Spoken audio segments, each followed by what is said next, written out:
what is the probability of Ethiopia joining BRICS?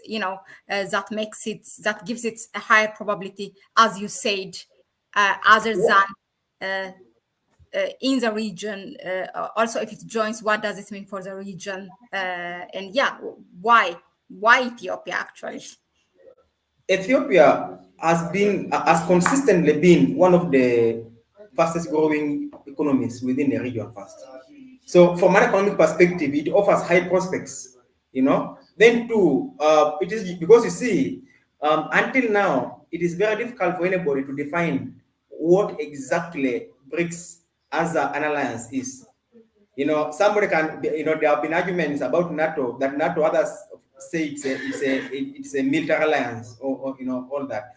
If I ask to define in a sentence what BRICS is, most people will struggle, because for some reason NATO is the BRICS is at a formative stage where so many things are going to take place, but you can't ignore the fact that where big economies and big countries in different parts of the world are coming together, there are some unmentioned facts. Number one, the geopolitics is involved. You cannot differentiate such an alliance from having anything to do with security, which has all to do with the location. And Ethiopia is found in a part of the world that's very geopolitically significant.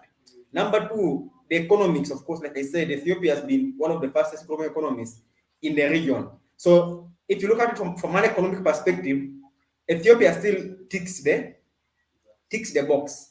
And then also Ethiopia's, Ethiopia has if you look at it from a historical perspective, it is one of these countries that represents something unique within the African continent. I wouldn't think that another country would, for any reason, be put ahead of Ethiopia, because in many ways Ethiopia is a leader within Africa. We have been lamenting on the possible challenges to do with the Eritrean airlines. There is so much where Eritrea has shown Africa leadership, and I think that those within the BRICS would want this kind of uniqueness of Ethiopia, and it is sense of leadership that is almost by birth.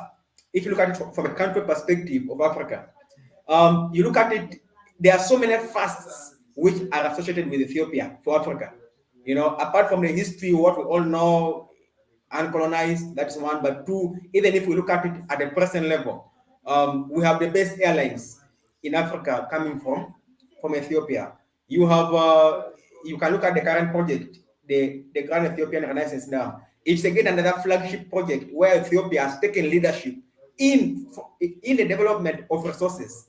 So it's more like if I was in BRICS, if I was China, if I was Russia and other BRICS countries, especially the ones outside Africa, I would be very interested in bringing in a country which I know can show leadership to other countries, especially if that country is in a part of the world where we would want to have influence in at the end of the day. Because Africa remains a part of the world where everybody would want to relate with because of our basic material, human, and capital resources.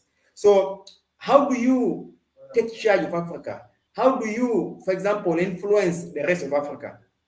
You use a particular country that's already a natural born leader of that region.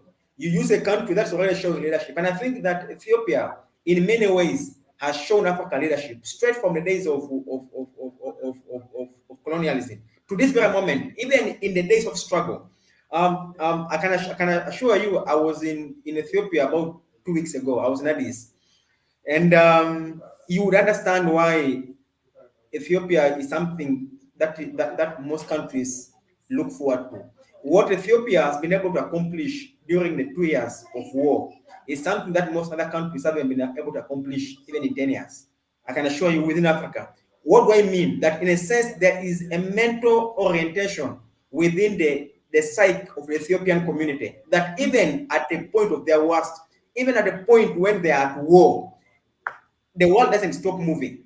For some reason, they seem to have, and then also, by the way, don't overlook the significance of the Pretoria Agreement, the peace agreement between the government of Ethiopia and the TPLF that brought back peace and sanity to Ethiopia. In how many parts in how many countries in Africa have there been sustainable peace agreements where there is conflict?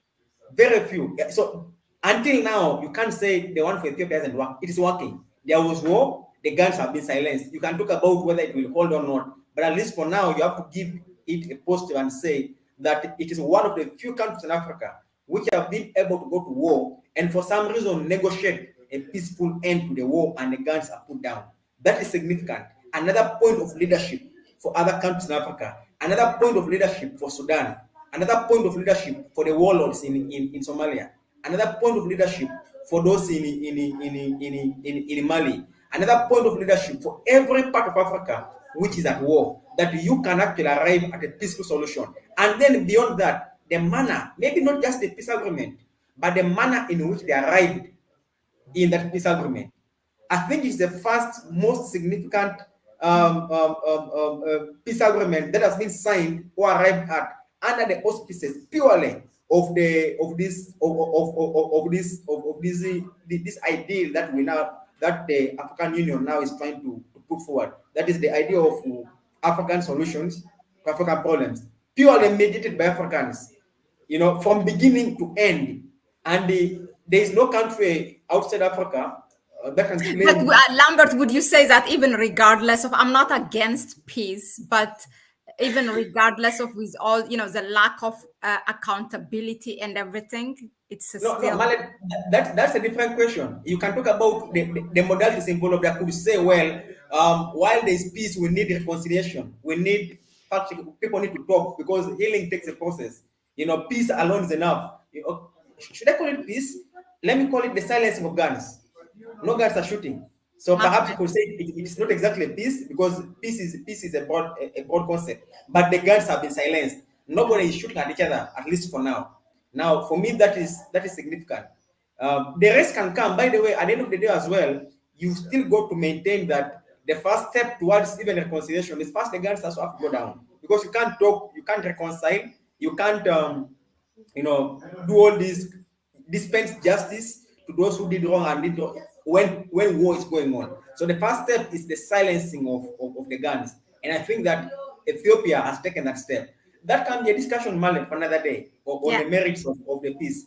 But at least the fact is that Ethiopia has given leadership, even in terms of conflict management, you know. And again, if I am Russia, if I'm China, if I'm an alliance like the Brics, I want a country like that one, which shows example to others, especially if it's in a region of the world where we want to have influence. So again, even there, Ethiopia would score more than, for example, if you said Uganda or any other country, you would say, okay, fine. What is there? What would Rwanda, what would Kenya, what would Ethiopia, what would Eritrea, what would Mali, Senegal want to learn from Uganda? I'm sure if you ask the same question about Ethiopia, any other country will have a lot of things to spell out and say, this and this and this is something that we want to learn from Ethiopia, regardless of its weaknesses. Thank you. Thank you very much. Very interesting perspective again by Lambert.